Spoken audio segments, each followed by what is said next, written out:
I'm standing near the ancient town of Bethlehem, where once the King of Kings was born. But long before Jesus, there was another king that was born here, and his name was David, who with nothing but a sling and a rock killed the mighty Philistine champion Goliath. This area and its surrounding regions proved to be a testing ground of faith in shaping the life of David.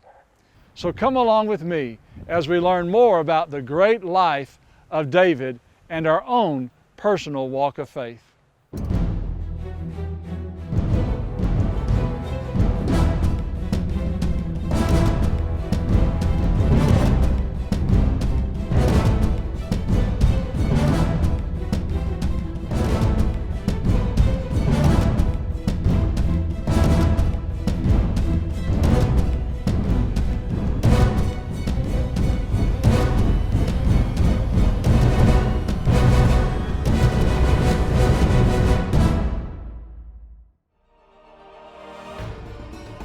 David's story begins somewhere near Bethlehem in the heartland of the old tribal territory of Judah. Judah was one of the 12 sons of Jacob, and his descendants came to settle in this land just as God had promised some 400 years earlier. Judah's territory actually extended into 4 major geographical areas.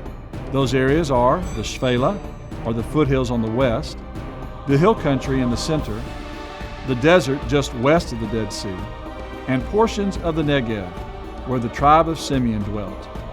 Each of these 4 regions are unique in their own way, all of which helped to develop the faith of the young man who would one day become king over Israel.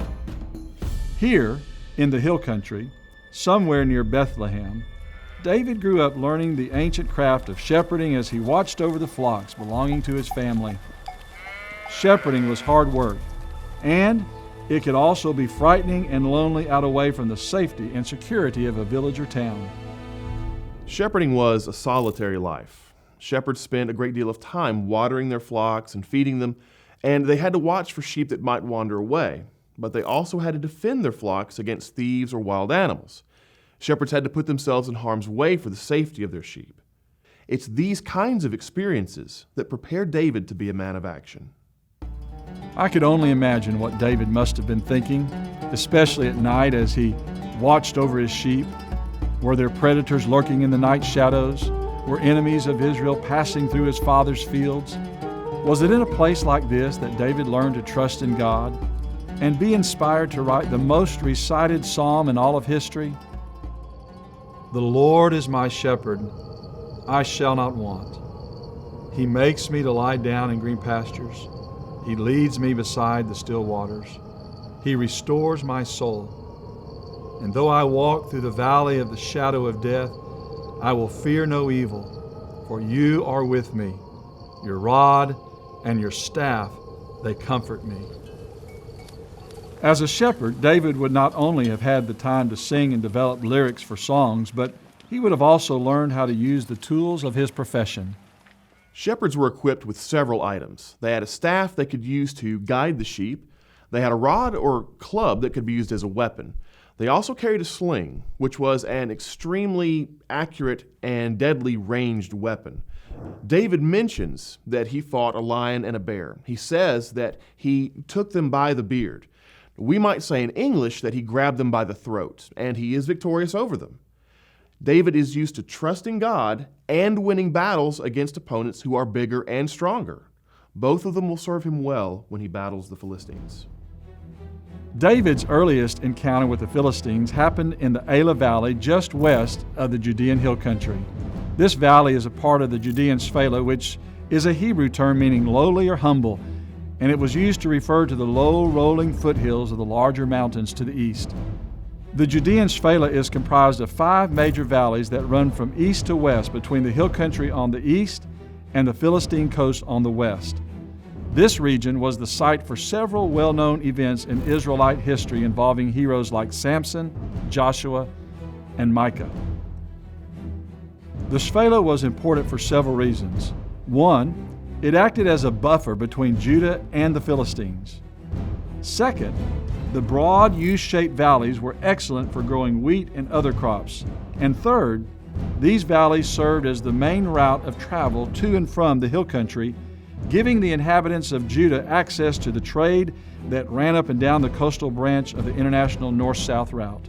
It was in this valley, then, that the Philistines had encamped, presumably to keep the Israelites at bay, but also hoping perhaps to gain control of the rich, fertile fields not only of the Shephelah, but also of the terraced farming lands in the Judean hill country.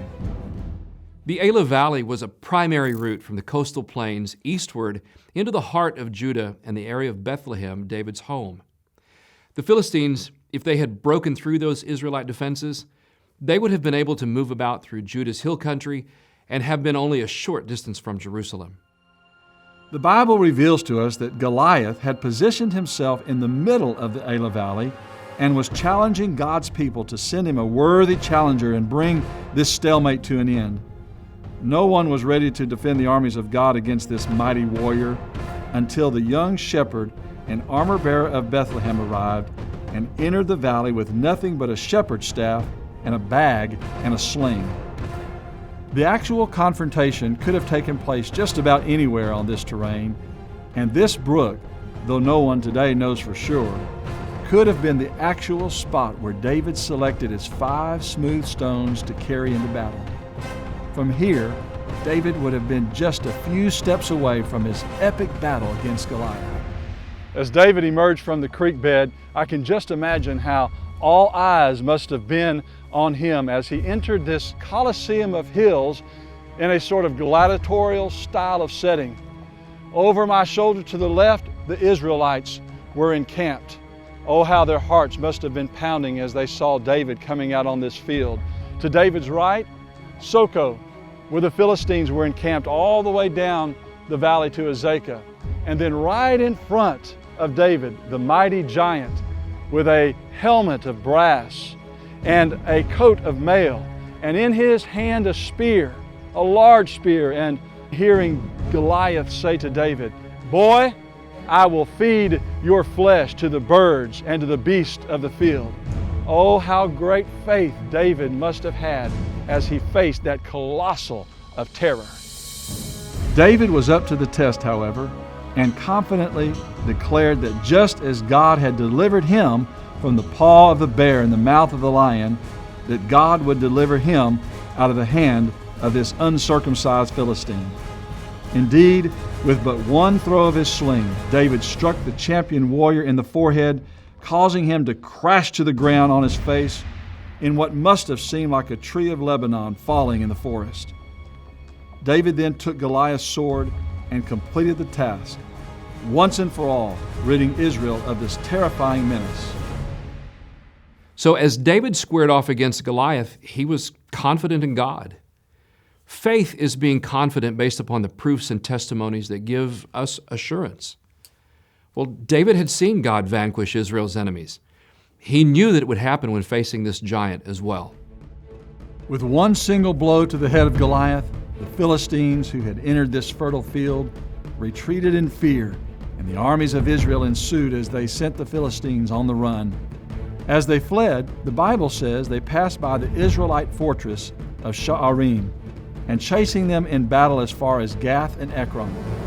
David's victory is so significant, so stunning, that the Philistines don't merely retreat. They race all the way back home to the cities of Gath and Ekron. Now, the text also mentions the city of Sha'arim, which means 2 gates. Archaeologists have identified this city as Kirbet Kiapha, which was a heavily fortified location overlooking the valley of Elah.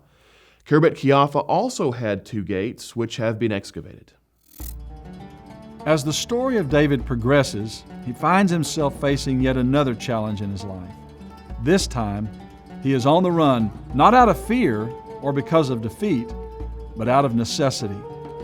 King Saul, the very man who had made David a ruler over his armies, had become insanely jealous over David's rise to stardom and developed a burning fury to kill Israel's newfound hero. Refusing to retaliate, David was forced to flee, and sadly, he became a fugitive in the land of his birth. First, David took refuge at the Philistine city known as Gath. where he frightened away King Achish by playing the part of a madman.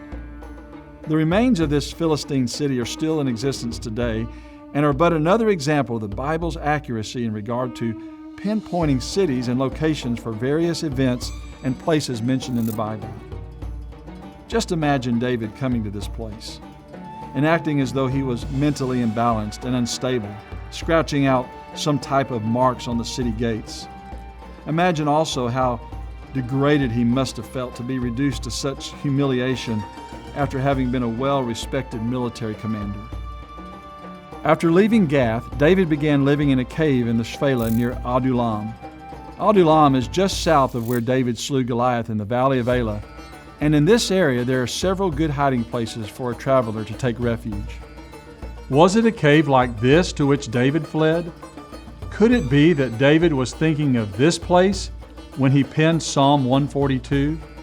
Was he thinking about the humiliation he endured while playing the part of the madman at Gath? I cried out to you, O Lord.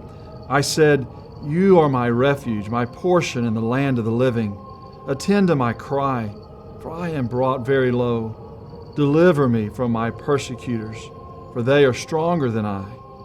Bring my soul out of prison, that I may praise your name. After his stay at Adullam, David found himself taking refuge in the strongholds and hiding places of the Judean wilderness. Largely uninhabited and barren, this territory is wedged between the hill country of Judah and the lifeless waters of the Dead Sea. Some 50 miles long and 10 miles wide, this area of Palestine is characterized by a steep descent of rolling hills and moves eastward out of the hill country to the Dead Sea. The steep descent means that the further one travels downward, the less rain they will encounter, and a traveler would soon then find him or herself traversing through a barren and precipitation-free environment. When rain does occur, it quickly runs off the impermeable rock and marl surface and down to the Dead Sea. The erosion that has occurred from the rapid runoff of the rain has left behind rounded, barren hills with dramatic scarps and deep canyons and cliffs. While little vegetation exists, the wilderness nevertheless has a redeeming value in that it is often considered a place of refuge. The Judean wilderness was a vast and stark area that was treacherous in many respects. It was known as an area of refuge because it had so many caves and so many areas where someone could hide. But it was also a place where water was essential. And so you see David in the Judean wilderness seeking after water. You see it as a place of death, but you also see it as a place of refuge. The Hebrew word for stronghold is mitzad, and it means something like high mountaintop or fortress or even fortress castle. And it was in places like this that David would have come for security and for peace and for protection. One of David's strongholds is believed to have been here at Masada in this enormous escarpment. This impressive natural land feature would have been an ideal place for a small band of men to hide or even defend themselves against a larger army. Masada is a mountain plateau right on the banks of the Dead Sea that rises several hundred feet above the Dead Sea. It's very believable that David may have taken refuge on the plateau that we now call Masada. The only means of accessing this stronghold was on the small, steep, and narrow path that snaked its way up the southern side of the enormous crag. The inhabitants above would have had a distinct advantage against a larger army of men who would have had to ascend the hill in a single file line amidst the arrows and boulders being hurled at them from above. Was it here that David was inspired to write Psalm 18, and in particular these verses? The Lord is my rock, and my fortress, and my deliverer, my God, my strength, in whom I will trust, my shield, and the horn of my salvation, my stronghold. Wherever David may have taken refuge, whether in this stronghold or in some other place in this region, you can be assured that through David's hardships, he was learning more about God and how to depend upon him. At Masada, God had become a refuge for David. It wasn't just at Masada that David's faith was being refined, but also right here at the springs of En-Gedi. In 1 Samuel chapter 23, we read that David came here in his flight from Saul, hiding in a cave somewhere near this area. In the middle of the desert, there's an oasis of beauty and refreshment, a sort of respite from the arid and harsh climate of the Judean wilderness. En-Gedi means spring of the goats, and even today, goats can be found stopping here to obtain an essential drink of water. Located some 20 miles due south of Qumran and some 11 miles north of Masada, En-Gedi must have been a spectacular and invigorating sight for a weary traveler, especially for someone like David who was fleeing for his life. I'm sure that En-Gedi, with its beautiful cascading waterfalls plummeting from the jagged cliffs of the desert, must have felt like paradise on earth and a great place to take refuge from an ensuing enemy. David and his men would have come to these waters to collect every drop of water that they could carry and gather whatever food they could find in this area as they made their trek up to Masada some 12 miles away to find refuge in the stronghold there. They would have also spent time in this area here, maybe dwelling in the caves in the stronghold of En-Gedi, having a resource of water and food to eat. As we examine the beautiful waterfalls of En-Gedi, it's easy to understand how David could have been thinking about this life-giving source when he penned Psalm 63. O God, you are my God. Early will I seek you. My soul thirsts for you. My flesh longs for you in a dry and thirsty land where there is no water. Your loving kindness is better than life. My lips shall praise you. When I remember you on my bed, I meditate on you in the night watches, because you have been my help. Therefore, in the shadow of your wings, I will rejoice.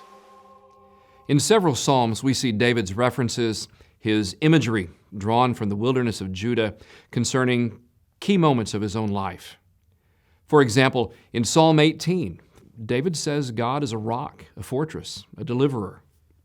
In Psalm 23, David uses pastoral imagery to describe God's care. Psalm 63 refers to God as a source of moisture and nourishment in a dry and thirsty land. And it's also possible that Psalm 142 draws upon the imagery of the caves at the wilderness border to highlight the fact that God Himself is a place of refuge in times of peril. Could it be that David had this place in mind when he penned Psalm 104? He makes springs pour water into the ravines. It flows between the mountains. They give water to all the beasts of the field. The wild donkeys quench their thirst. The birds of the sky nest by the waters.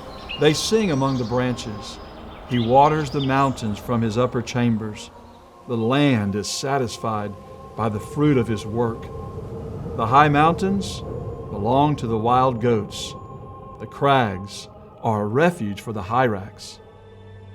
A hyrax is a mountain badger, and even today they can be seen among the rocks and the hills of this area. It's a beautiful reminder that if these lowly badgers could find refuge in this barren land, then most certainly God's anointed, the soon-to-be King of Israel, could also be afforded protection by the one who made the rocks and the hills where the hyrax found refuge. As David was growing and developing as a youth, he was confronted with some challenging and frightening situations in his life. Having to face a lion and a bear wasn't an easy task, but it was during those harrowing experiences that David came to know more about the power of God. Through those harrowing events, God was preparing him to face a giant challenge later on in his life, one that would threaten not only his own life, but also the nation of Israel. As David grew older, he found himself facing other challenges, but this time they came from someone he had served and respected. Because of the bitterness and jealousy of Saul, David found himself traversing the vastly different and diverse terrain of Judah, living under some very difficult situations and conditions in a very harsh and inhospitable environment.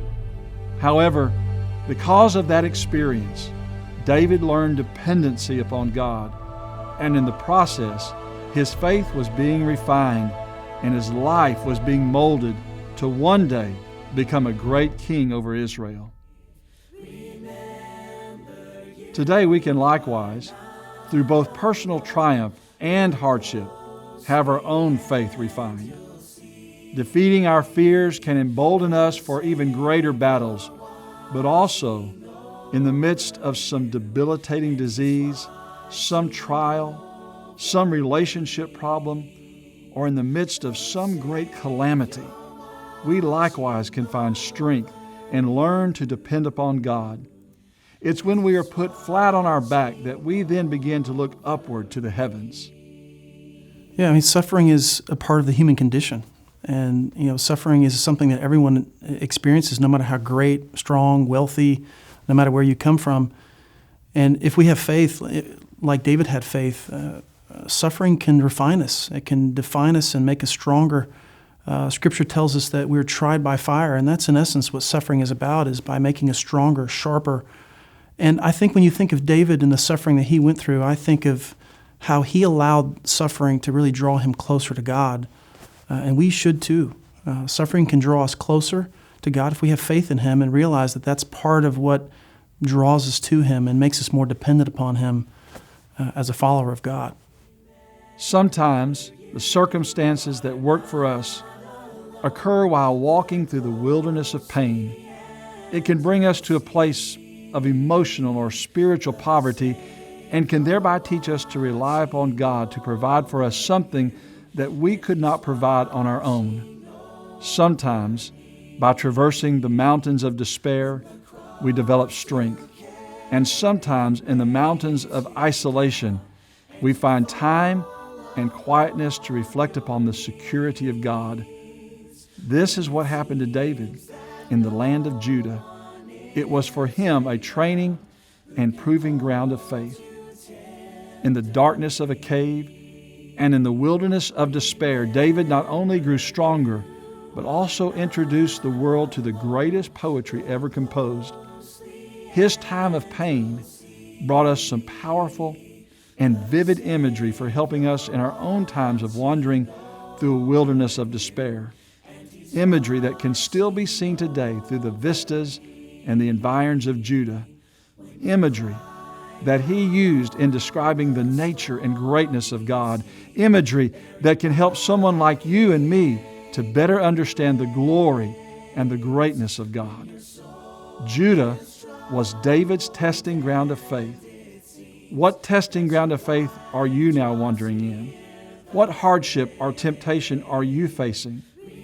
My prayer is that you will put your faith in God. See Him as your Masada, your hiding place, and your strength. And always remember that we will sometimes experience the great mountaintops of joy, but at other times walk through a valley of despair. In those times of despair, remember the life of David, the land of Judah, and the God who made heaven and earth.